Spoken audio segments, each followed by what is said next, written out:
Gawin mo na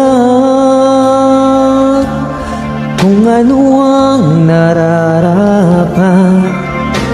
Magsikap ka at magtiwala sa may kapal. Nakahanda ang Diyos o malalay sa'yo. Hinihintay ka lang, kaibigan.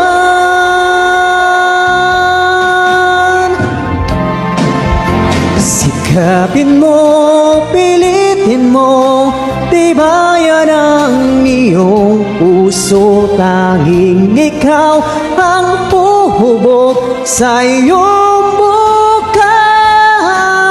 Huwag mo sanang akalain na tutulog pa